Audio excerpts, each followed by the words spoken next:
आगे बढ़ेंगे। मुंबई में लोकल ट्रेन में आम लोगों को सफर करने की इजाजत देने की मांग के हवाले से आज राज ठाकरे की पार्टी एमएनएस ने एहतजाज किया। कानून को तोड़कर एमएनएस लीडरान ने लोकल ट्रेन में आज सफर किया। एमएनएस का कहना है कि मुंबई से करीब सैटेलाइट शहरों में रहने वाले हजारों अफराद जो मुंबई में काम करते हैं, इन्हें रोजाना 6 से 8 घंटे रोड ट्रैफिक में गुजारना पड़ता है। 6 महीने से मुंबई का डब्ल्यू का रोजगार बंद है। 2 महीने पहले मुंबई डब्बावाला एसोसिएशन ने रेलवे प्रशासन को विनती की थी कि मुंबई की डब्बावाले की सेवा अत्यावश्यक सेवा मानकर उसको लोकल ने प्रवास करने की इजाजत देनी चाहिए, मगर यह मांग अब तक रेलवे ने पूरी नहीं की है।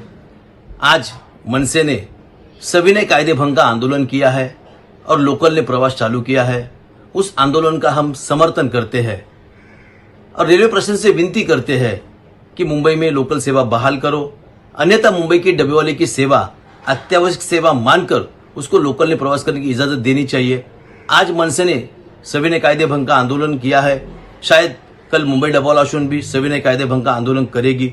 तो रेलवे से हमारी विनती है कि मुंबई की डब्बावाले की सेवा अत्यावश्यक सेवा मानकर उसको लोकल ने प्रवास करने की इजाजत देनी चाहिए।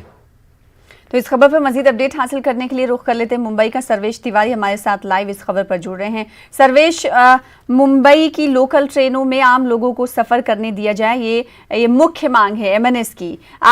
अभी तक उनका एहतजाज जारी है और ये भी लग रहा है कि आने वाले दिनों में कुछ ऐसे संगठन हैं जो उनका साथ दे सकते हैं, तो सरकार के लिए मुश्किलें पैदा हो सकती हैं। क्या लगता है, सरकार को कहीं ना कहीं इस जानिब ध्यान देने की बेहद जरूरत है?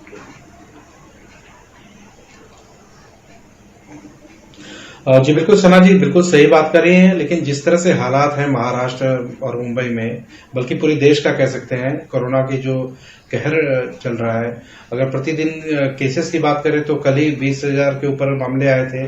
हालांकि प्रतिदिन 20,000 के ऊपर ठीक भी लोग हो रहे हैं, लेकिन सरकार रिस्क नहीं लेना चाहती है। और यहाँ पर सिर्फ बात महाराष्ट्र सरकार की नहीं है, बात है कि उन्हें केंद्र से भी इस बारे में मंजूरी लेनी होगी।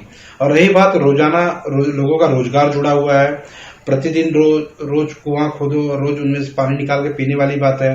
तो मुंबई में लाखों लोगों का रोजगार जो सबब जितने हैं, अगर मुंबई में विरार तक बात करें, यहाँ पे नवी मुंबई तक बात करें, थाने तक बात करें, जो लाखों लोग मुंबई में रोजाना लोकल से सफर करके अपने रोजगार के लिए आते थे, उनपे इस समय बड़ी मुसीबत है। कल देर शाम की बात है, 9 बजे के बाद ही लोगों ने अलग अलग सोशल मीडिया के जरिए, व्हाट्सएप के जरिए, मैं पार्लेकर, मैं अंधेरी कर, मैं सांता क्रूज, मैं विरार, ऐसे कई लोगों ने व्हाट्सएप पे एक चैट बनाकर शेयर किया था कई लोगों पे कि हम कल लोकल से सफर करेंगे और ये हमारी रोजगार का प्रश्न है। और उसी पहल में एमएनएस के भी कुछ पोस्ट हुए थे और एमएनएस ने आज शुरुआत भी की, कानून का उल्लंघन किया। हालांकि इस आंदोलन को समर्थन भी मिल रहा है, मुंबई डब्बावाला एसोसिएशन की तरफ से समर्थन मिला हुआ है, कई जो रेल प्रवासी संगठन उनकी तरफ से समर्थन मिला हुआ है। लेकिन सरकार के लिए सबसे बड़ी मुश्किल ये है कि अगर मंजूरी दे तो कैसे दे, क्योंकि इस समय सिचुएशन काफी डेंजरस है। कई विरार स्टेशन की बात करें, मीरा भाईंदर स्टेशन की बात करें, विले पार्ले स्टेशन की बात करें, बोरीवली स्टेशन की बात करें, कई लोग वहां पर एमएनएस के जो लोग समर्थक थे वो तो सफर करने आए ही, साथ ही आम लोग जो रोजाना 8 से 9 घंटे की जो ड्यूटी करते थे वो भी कई लोग सैकड़ों की तादाद में वहां पर पहुंचे थे।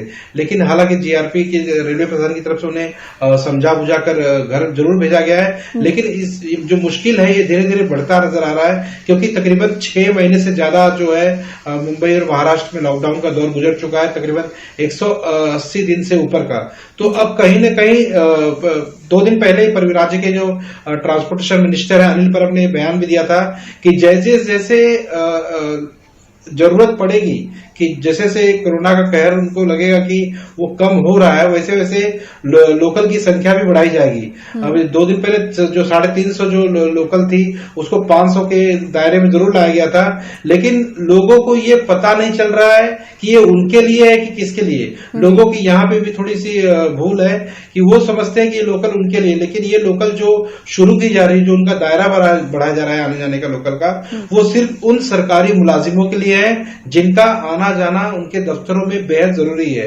जैसे बैंक कर्मचारी हो गए, हॉस्पिटल के कर्मचारी हो गए, अन्य कर्मचारी हो गए, ये उनके लिए दायरा बढ़ाया जा रहा है। जैसे ही आम लोगों के लिए दायरा बढ़ाया जाएगा वो भी सरकार सूचना जरूर जाहिर करेगी, लेकिन इस तरह से लोगों की मानसिकता जो है रोजगार को लेकर वो भी एक बड़ी संकट कही जा सकती है, क्योंकि लोगों का अगर रोजगार ही नहीं रहेगा तो बिल्कुल। कमाएंगे क्या और खाएंगे क्या। जी बिल्कुल सर। सर्वेश, बेहद शुक्रिया हमारे साथ जुड़ने के लिए, तफसील से इस खबर पर